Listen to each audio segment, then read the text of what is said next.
कुटिया में रहा करते थे। बड़े प्रेम के साथ भक्ति के साथ रहा करते थे। एकांत में उन्होंने कुटिया बना रखी थी, केवल माता भगवती का नाम संकीर्तन करते थे और भिक्षा में जितना एक दरवाजे और दो दरवाजे और तीन दरवाजे पर जाते थे, जितना मिल जाए उतना ही लाकर के खाते थे। फिर पुनः भिक्षा वृत्ति के लिए जाते थे और रात दिन केवल माता भगवती की आराधना किया करते थे। संत माधवदास जी, एक दिन का समय संत माधवदास जी भिक्षा मांगने के लिए चल देते हैं। ग्राम में निकलते हैं। ग्राम में एक घर में प्रथम घर में ही जाते हैं, आवाज लगाते हैं, माताम भिक्षाम देहि क्या। अंदर से आवाज नहीं आती है तो तीसरी आवाज लगाते हैं, दूसरी लगाई और तीसरी आवाज बड़ी तेज लगाई, क्योंकि संत महात्मा माधवदास जी तीन जगह ही मांगा करते थे।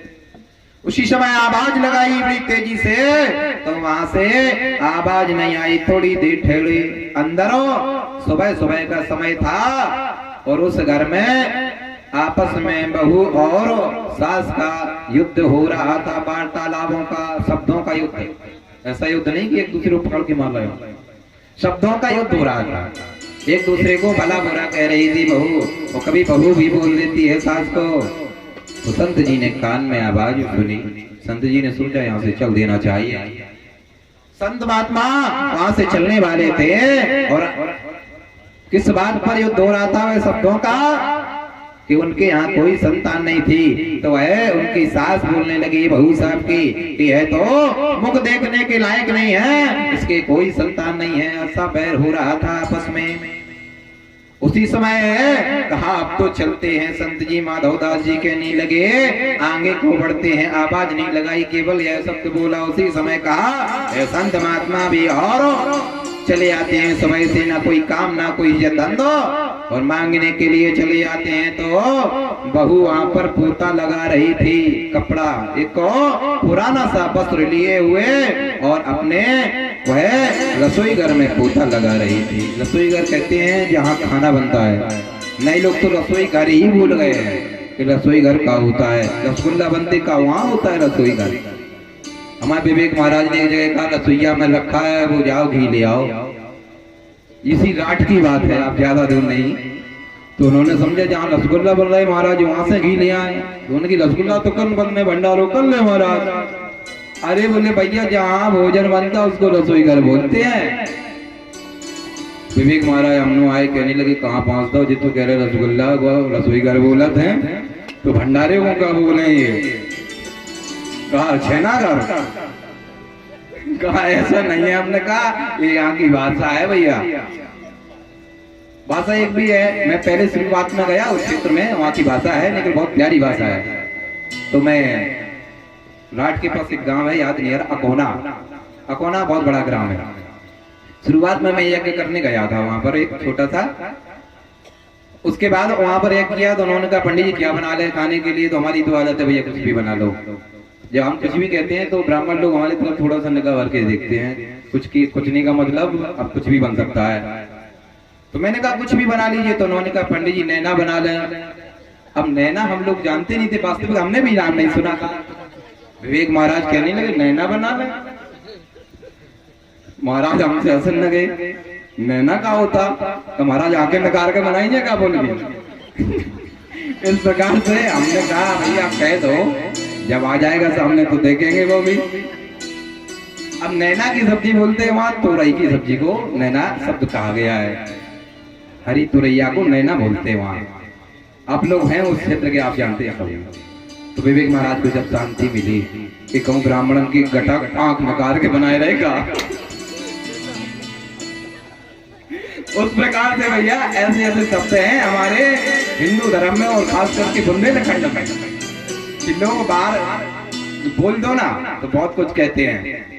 अब बाहर जैसे अपने यहाँ इस क्षेत्र में चलता है, कभी कभी कहीं भंडारा होता तो उन्होंने कहा यहाँ से पनेहा दो और वहां से पनेहा दो। जब कोई पात बैठ जाती तो पानी परोसने को इधर से उधर कहते हैं।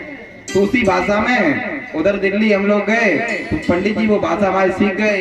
एक हमारे साथ में सोनू महाराज रहते थे बहुत पहले, वो अतुल महाराज, वो इस समय भागवत भी कह रहे हैं, हमारे बहुत अच्छे सुंदर हमारे साथी हैं।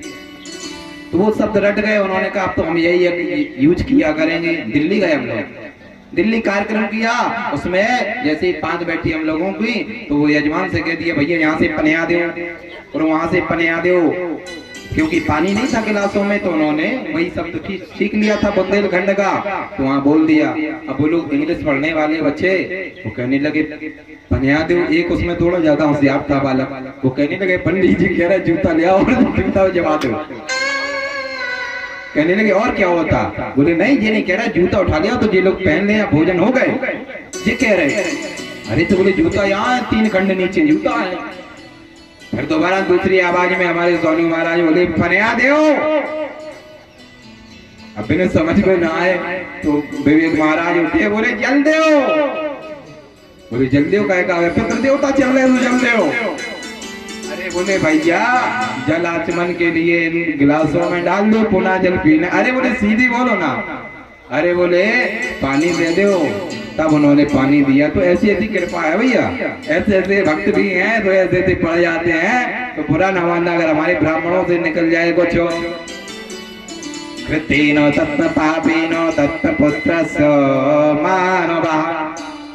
संग कहाँ था भूल गए हैं, कहाँ चल रहा था जन्मेजय महाराज हमारे, जन्मेजय महाराज ही पूरी सो रहे हैं हमारे, जन्मेजय महाराज हमारे पूरे हैं, तो इसलिए पंडित जी बताएंगे कहाँ चल रहा था। फिर संत माधवदास जी भिक्षा मांग रही थी, द्वार पर खड़े हुए थे। उस घर में क्रोध के कारण आपस में शब्दों का वार्तालाप हो रहा था, वार्तालाप हो रहा था कि उनके यहाँ कोई पुत्र नहीं था।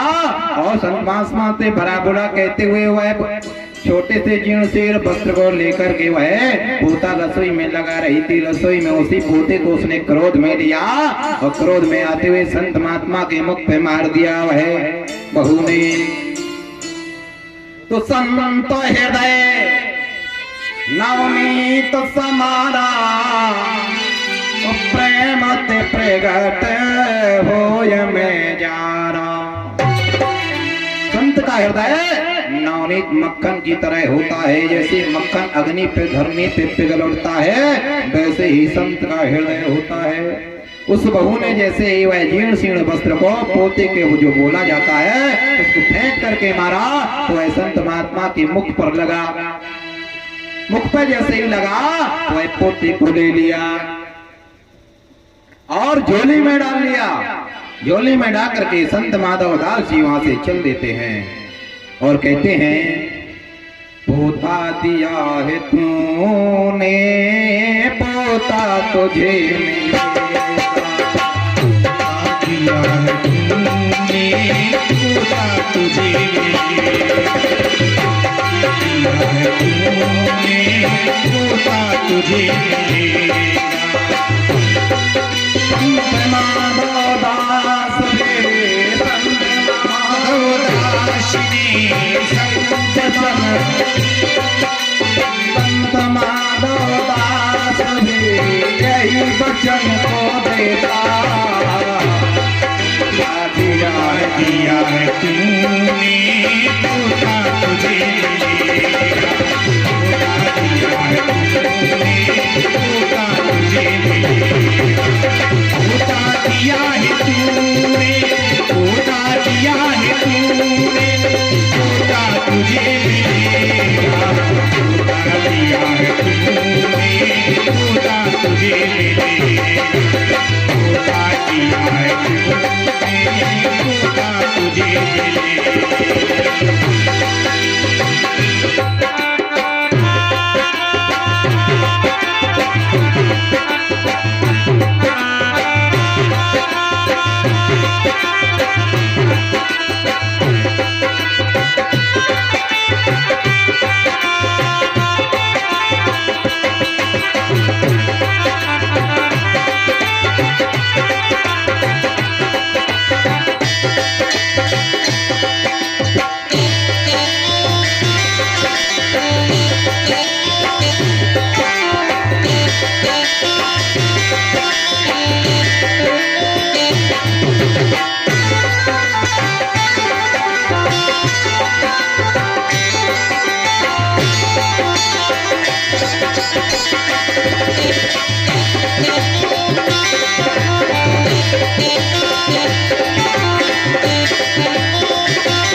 पर यही मिलेगा, होया संगते पर यही मिलेगा,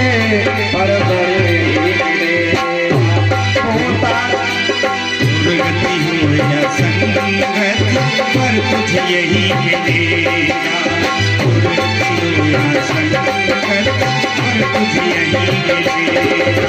धोखा दिया है तूने, धोखा दिया है तूने, धोखा दिया है तूने, धोखा तुझे मिलेगा, धोखा दिया है तूने, धोखा तुझे मिलेगा, धोखा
दिया है तूने, धोखा तुझे मिलेगा।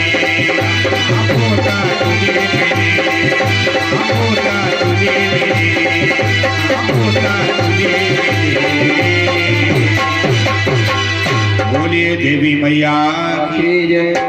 संत माधव दास हो और दूसरी जगह भिक्षा मांगने के लिए नहीं गए और उस तोते को अपने मुख से उठाया और पृथक पृथक अपने मुख से अंगूठे से पहुंचा मुख को और उस तोते को अपनी झोली में डाल लिया। उस जीव शीर्ण वस्त्र को झोटी में झोली में डालते ही वह जाकर के बहू अंदर जाती है रोती हुई और अपनी सास को पूरा वृतांत बताती है। कहा ऐसा संत महात्मा कह करके गए हैं, मेरी तो आंखों में आंसू आने लगे, मैंने बड़े क्रोध में दे दिया, पर हम भिक्षा देखने जा रहे हैं, पर भिक्षा लेकर के आई तब तक संत महात्मा निकल चुके थे। संत जी ने उस तरह आंखों में आंसू आने लगे कि परिवार में जब कोई पुत्र या संतान नहीं होती तो कितना बुरा लगता है। सुबह सुबह ही इनके यहाँ क्रोध हो रहा था।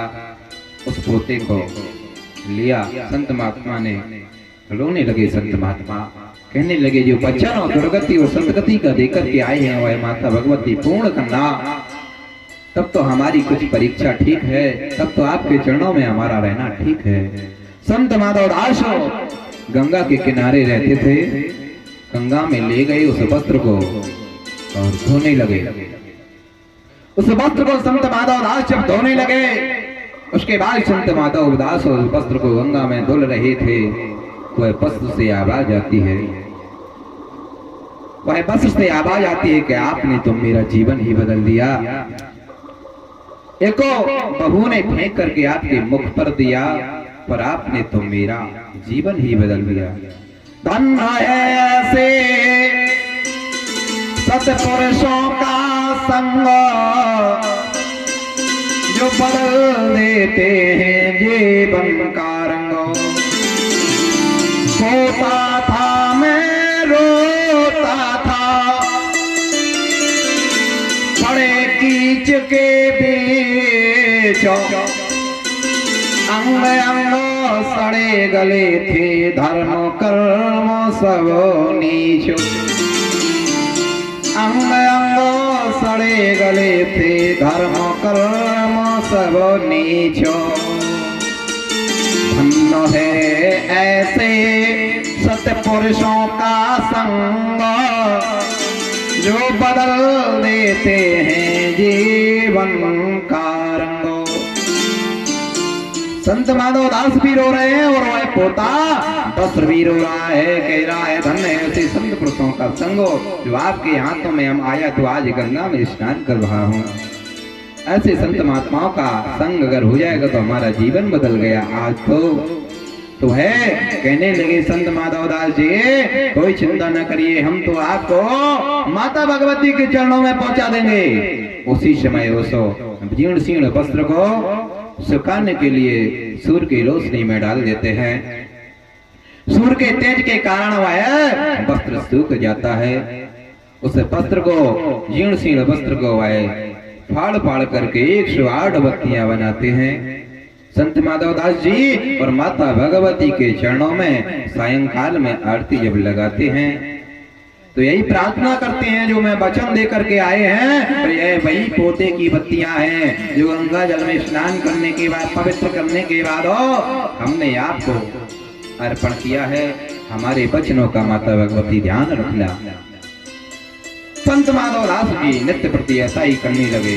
108 बत्तियां जब समाप्त हुई पृथक पृथक हो तो वहां पर माता भगवती की कृपा होती है उसे घर में, और उस घर में बालक का जन्म हो गया। समय आते बालक का जब जन्म हो गया उसके बाद संत माधव दास जी कुछ महीनों बाद 10, 11, 12 महीने के बाद फिर पुनः उसी रास्ते से निकलते हैं। उसी रास्ते से निकलते हैं। उस रास्ते से निकलते हुए उस रास्ते में ध्यान आ जाता है जहां पर उन्होंने पोता फेंक करके बहू ने दिया हुआ था। उस घर की ओर देखा पर ताला लगा हुआ था। संत माधव दास की आंखों में आंसू आ गए। संत माधव दास यह पता लगाने के लिए जा रहे थे कि शायद माता भगवती की कृपा हुई होगी, पर उस घर में ताला लगा हुआ था। और उस घर के व्यक्ति सभी लोग जहां माता भगवती की देवी भागवत हो रही थी वहीं सुनने के लिए गए हुए थे, अपने बालक को भी साथ लेकर के। ऐसे पता लगते लगते संत महात्मा भी जहाँ देवी भागवत हो रही थी वहां पहुंच जाते हैं, पर संत महात्मा को कुछ पता नहीं। संत महात्मा याद करते हैं, क्या उस घर में सभी लोग समाप्त हो गए होंगे? ऐसा तो नहीं हो सकता है, माता भगवती ऐसा नहीं करेंगे, वरदान तो मिला होगा। ऐसा सोच ही रहे थे, तब तक आरती का समय हो जाता है देवी भागवत की। तो आरती में सभी लोग खड़े होते हैं, तो वह जाकर के बहू भी सामने खड़ी हुई थी और संत माधव दास भी वहां से आरती में निकलना होता है। एक दूसरे का सामना हो जाता है, एक दूसरे का सामना हो जाता है। सामना होते हुए संत माधव दास अपनी गर्दन को नीचे कर लेते हैं कि ये वही बहू है जिसने हमें पोता फेंक करके दिया था, और ये बालक लगता है माता भगवती की ही कृपा है। पर संत महात्मा को है बहू बेटी ने पहचान लिया, सास को बुलाया, कहा हम महात्मा जी के हम पैर चरण स्पर्श करना चाहते हैं। माता जी ये वही संत जी हैं, उस दिन हमने एक बार आपको जो बात सुनाई थी वही संत यही खड़े हमें लगता है। उसी समय बताया, भागते हुए सभी परिवार पूरा वहीं एकांत में संत महात्मा जी को बुलाते हैं। संत महात्मा जी एकांत में नहीं आते हैं। संत महात्मा जी कहते हैं हमें उस बालक को दिखा दो, अगर हो गया हो आपके परिवार में। उसी समय संत महात्मा ने उस बालक को लिया, वह बहू रोने लगी कि पोता दियो न प्रेम से सिसकस दीनी मारो, जो कहूँ ऐसे संत पुरुष को दे दे प्रेमो प्रसाद, तो होती मेरे घर ध्रुव पहरा दो। अगर आप हुआ एक होता, आपको प्रेम पूर्वक अगर मैं दे देती तो यह बालक इतना सुंदर तो हुआ है, पर और भी सुंदर होता और भक्तिमय होता। ध्रुव प्रहलाद जैसे होते, आपकी इतनी बड़ी कृपा है। उसी समय सभी पूरा परिवार लेट जाता है संत माधव दास के चरणों में। संत माधव दास आशीर्वाद देते हैं, कहते हैं बस यही जानने के लिए हम आए थे कि हमारी माता भगवती कृपा कर रही है या नहीं। उसी समय कहा हम सब मिल करके माता भगवती की ओर चलते हैं। सब पूरा परिवार संत जी के पीछे लग जाता है। माता भगवती के द्वार में पहुंच करके सभी लोग आरती करने लगते हैं कि कमा कमा के गई उमरिया। देखो बस माता रानी से, भगवान से यही प्रार्थना करना, हे भगवान पुत्र एक देना, लेकिन ऐसा आज्ञाकारी पुत्र देना जो जीवन में कभी किसी को कष्ट ना पहुंचाए, क्योंकि माता पिता को पुत्र से बहुत आशाएं हुआ करती हैं। इसलिए उनकी आशाओं पर कोशिश करिए कि हम खरे उतरे। ये आज की नई जनरेशन की बात मैं कह रहा हूं, जो नए बच्चे हैं, नए लड़के हैं, हम उम्र हैं और क्या बूढ़े बुजुर्ग, सबके लिए है। माँ बाप से बढ़कर भगवान इस धरती पर कोई है नहीं, इसलिए उनकी सेवा हमेशा करिए आप लोग, क्योंकि उन्होंने सारा जीवन हमारी उन्नति के लिए खपा दिया। उन्नति के लिए उन्होंने पूरा सारा जीवन व्यतीत कर दिया। इसलिए कि कमा कमा के गई उमरिया, कमा कमा के गई उमरिया, जिन लड़कन के लाने, आहा जिन लड़कन के लाने, बेई बाप मतारी रो रहे, दो दिन के लाने।